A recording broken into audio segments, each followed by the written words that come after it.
Welcome to the virtual classes, dear students. Today we shall do the peasant movement, that is, the farmers' movement. This is all part of the different social movements what we have been learning from our previous classes. Agriculture is the backbone of India. India is a country of villages and farmers. But these farmers depend upon the monsoon for agriculture, which is their livelihood. Farmers depend on the monsoon, but if the monsoon fails, they find it very difficult to meet the demands of both family and their profession. Their family suffers, at the same time, their profession also suffers a lot. Now they have to solve this problem. How do they solve it? They go for loans. They take loans either from the bankers or from the money lenders. And for this, they need to pay a huge interest rate. Now, along with this, there is a lot many other problems which the peasants face also. Now, to come out of this, it is very difficult. But in the process, they are paying very high rate of interest. They also face the problem of unscientific land acquisition. The government acquires land from the farmers in the name of urbanization, in the name of industrialization, that is, in the name of building industries, in the name of building flats. They acquire all that fertile land which the farmers were using to produce. The problem of mediators is there. Mediators are those people who are mediating between the farmer and the market. The farmer produces, and that produce is sold to the mediators. And these mediators pay a meager amount to the farmer, whereas these same mediators sell it to the market at a little higher value where they make profit. So the problem of mediators brings more loss to the farmers. Next is improper price for their produce. The government does not fix a particular rate for a produce, for an item, so it is very difficult. Inadequate supply of electricity. There is no continuous electricity supply in the villages. There is the feudal attitude of the landlords. The landlords, the rich, the capitalists are always one and the same. They try to boss over the others and they have that feudal attitude. They also exploit the farmers. The farmers are exploited. They are considered as bonded laborers.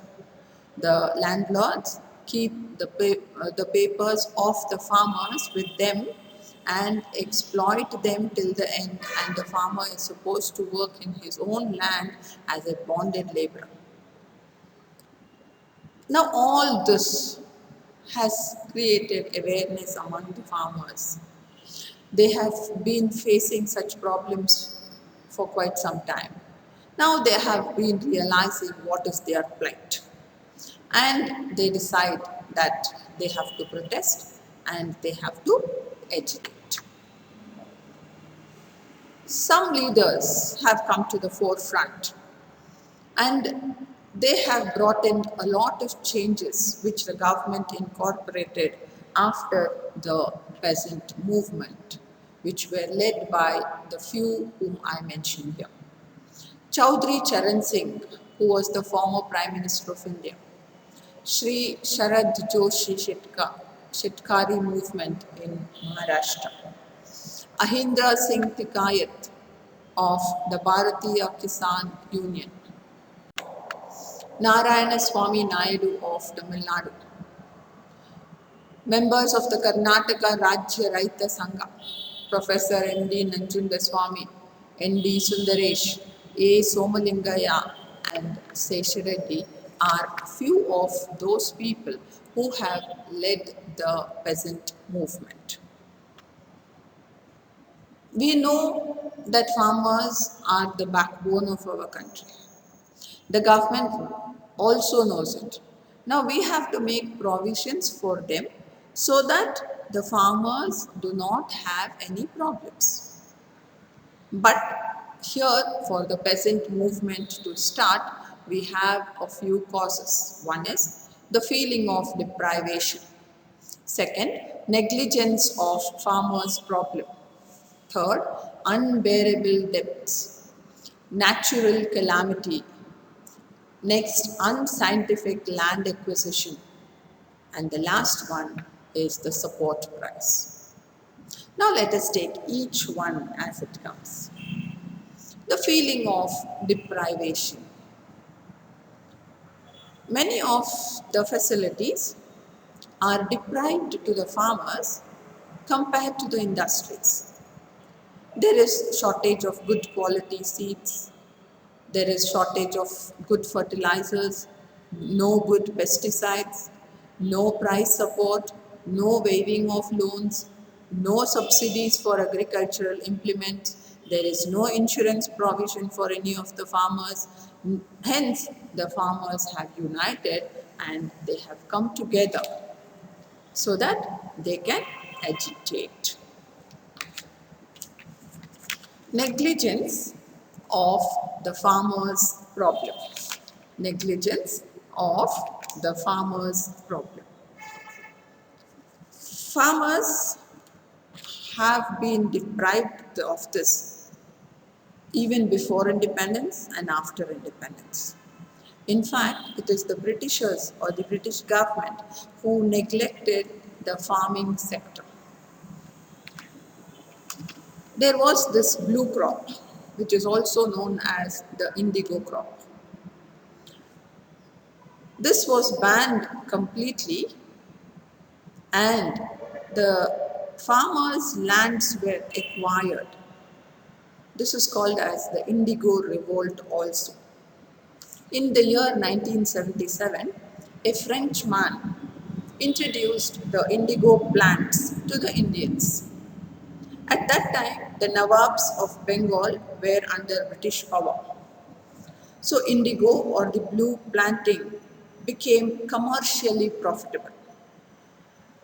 And the demand for the blue dye in Europe was very much. Hence, the profit margin was very high. The farmers took loans and remained in debt all their lives. And they got no profit because the farmer was paid only 2.5%, whereas the planters took away the major share. Now the government rule favored the planters also, and the middle class people supported the farmers. Hence, the farmers revolted. They went and burnt the indigo depots. The zamindars were targeted. At the same time, the police mercilessly slaughtered the peasants. So the peasants suffered all the more. Finally, the British government set up a commission to look into the problems and solve it.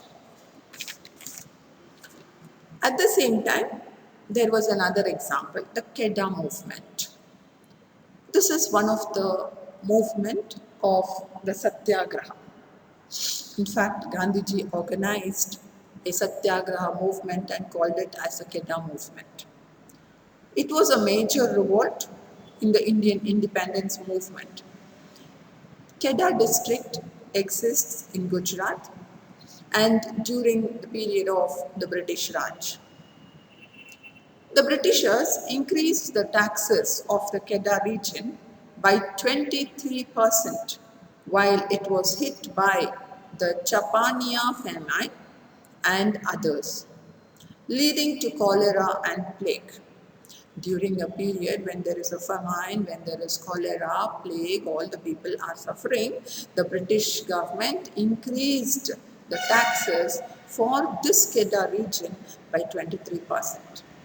The peasants called for a meeting and decided that the tax has to be scrapped this year because of all these problems. But the government rejected their demand.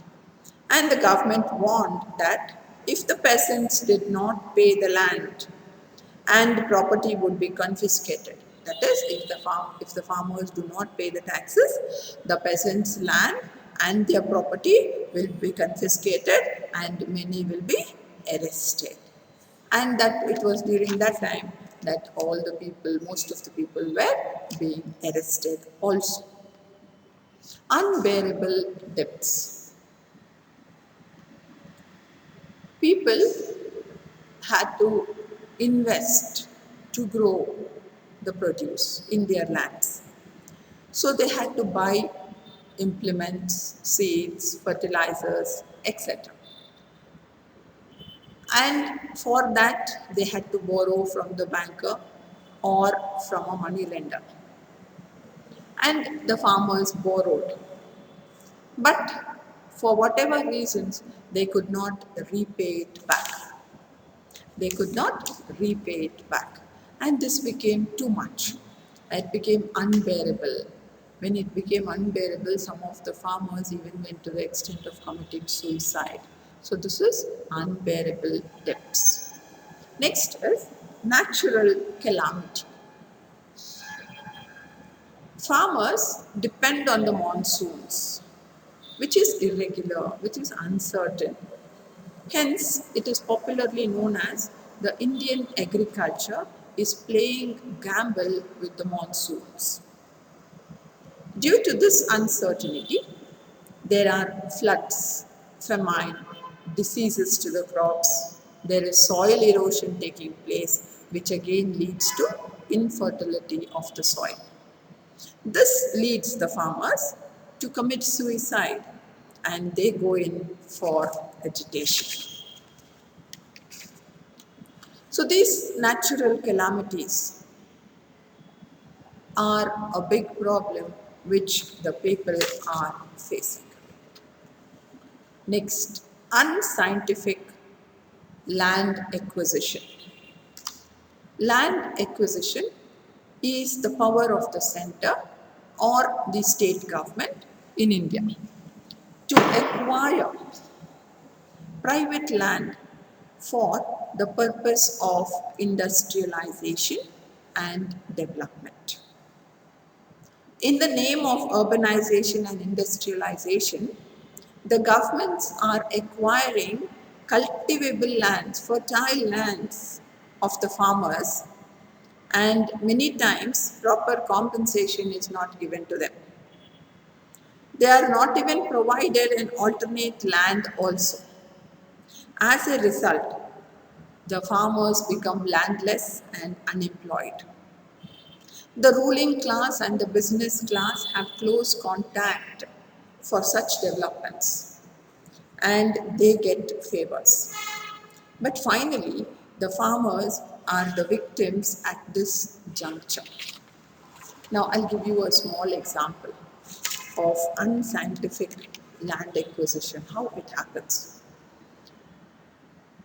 The National Highway Authority of India built a highway road and they had to take the land from those people where they had planned to lay down the roads. Two ladies had to give away their land for the building of roads, for the construction of roads.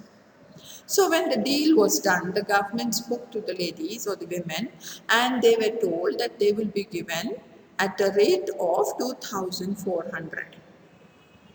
But when they were being paid, they were paid only 2,100.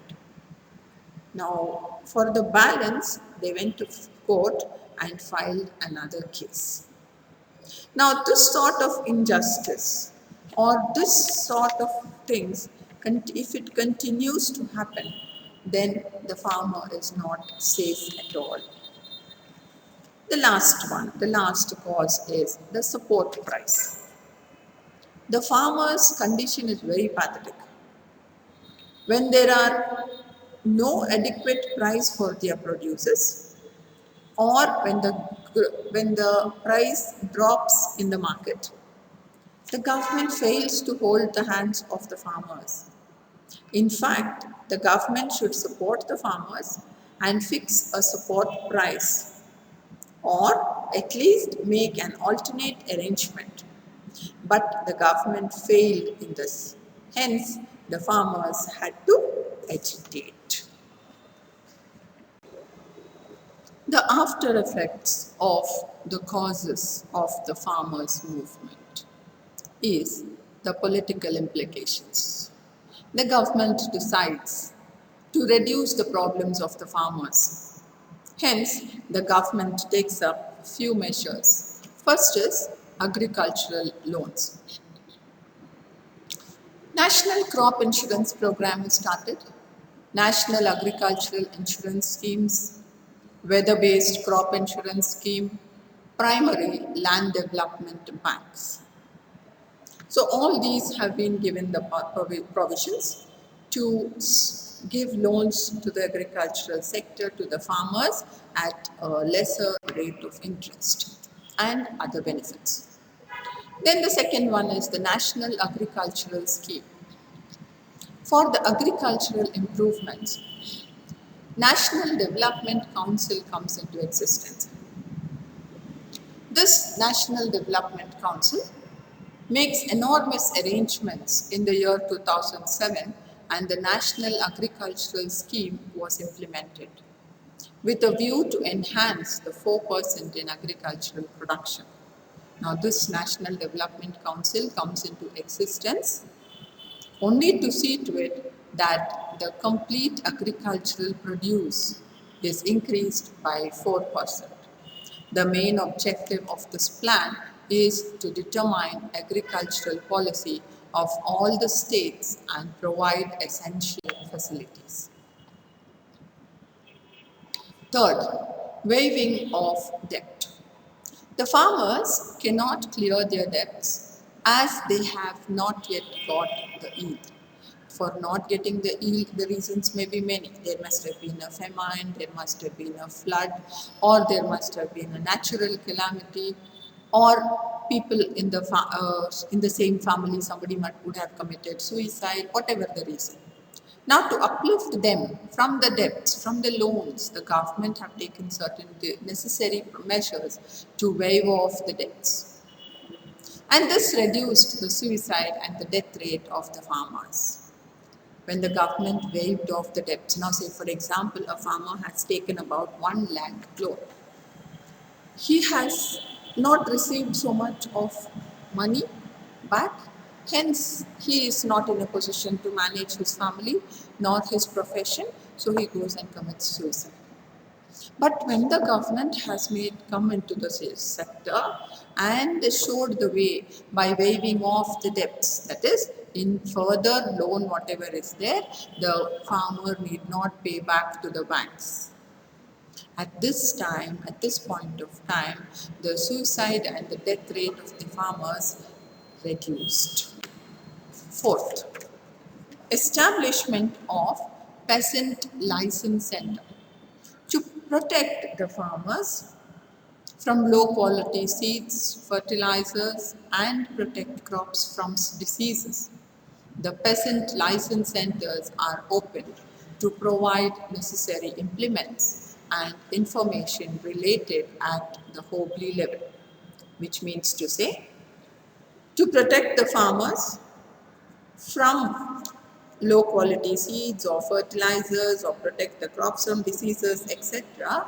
Peasant license centers were opened so that they give the farmers information, so that at a lower level, that is at the Hobley level, Hobley in the sense cluster of adjoining villages administered together for tax and land revenue purpose in Karnataka, Andhra Pradesh, etc.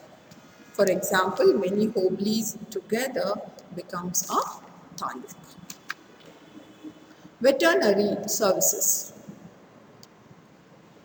Government is providing veterinary services to the livestock, which also supports agriculture.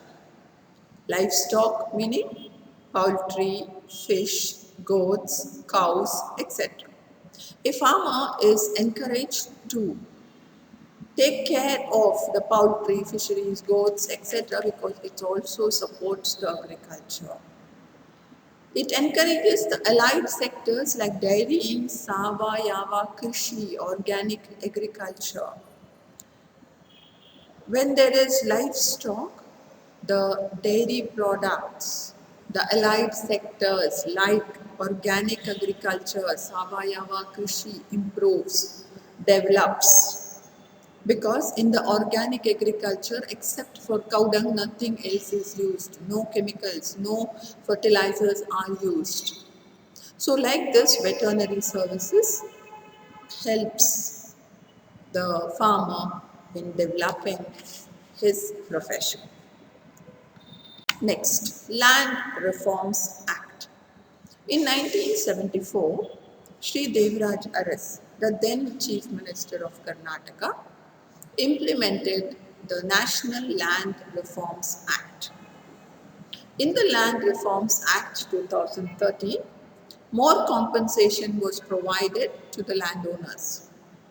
Rehabilitation and settlement facilities, retaining the ownership of land with the farmers, no forceful acquisition of agricultural land till the final settlement, providing the same quantum of land elsewhere in case of scheduled castes and scheduled tribes. Land Reforms Act was first implemented in Karnataka in the year 1974. During that time, it was Devraj Aras who was the chief minister, and it provided for more compensation to the landowners. That means this act provided more compensation to the landowners. They also were provided rehabilitation and settlement facilities. It helps them to retain the ownership of land with the farmers. The farmers could retain their land, so they are still considered as the owners of their land. And there is no forceful acquisition of agricultural land. There is no forceful acquisition of agricultural land. No government can come and take it away without final settlement is done, until and unless the farmer and the government or whoever it is discusses and takes up the final settlement. Only after that the acquisition has to take place.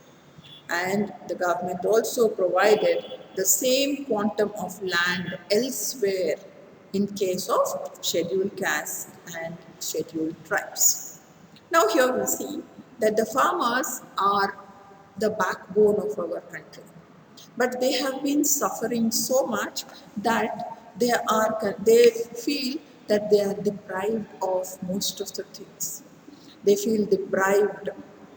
They are not given proper pesticides, no proper seeds, no fertilizers. They are the neglected lot. The British government neglected the problems of the agriculturists.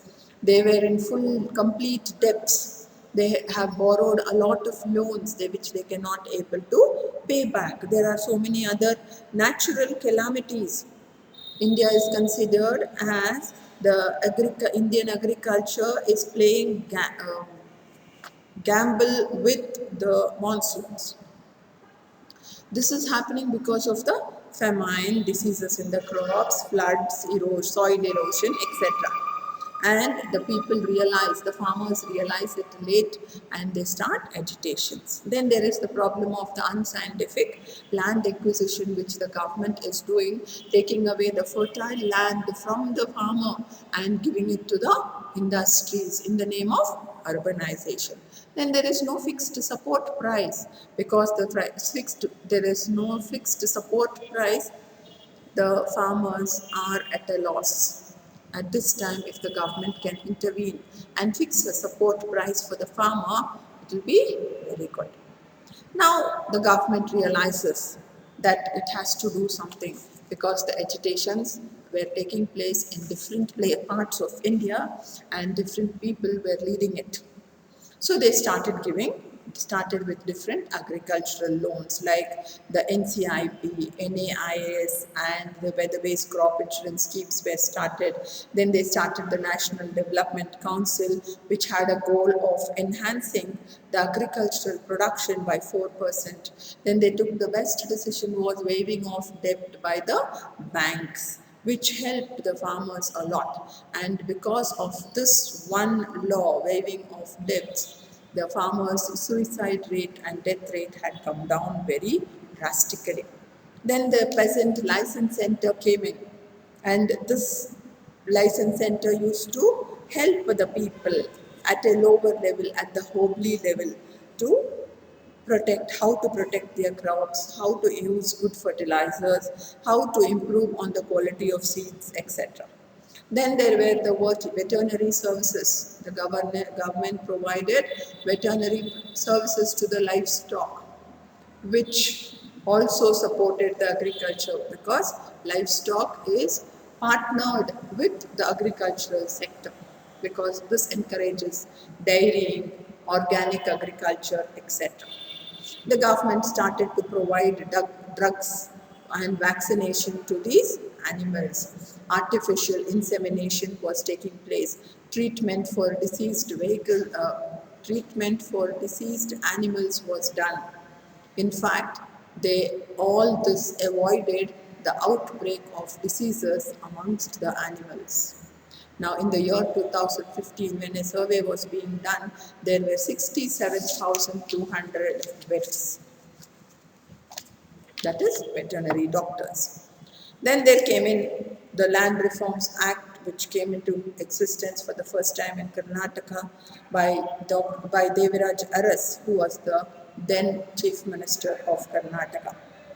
And here they provided more compensation to the farmers, to the landowners, and there were provision for rehabilitation and settlement facilities, and retaining the ownership of land with the farmers.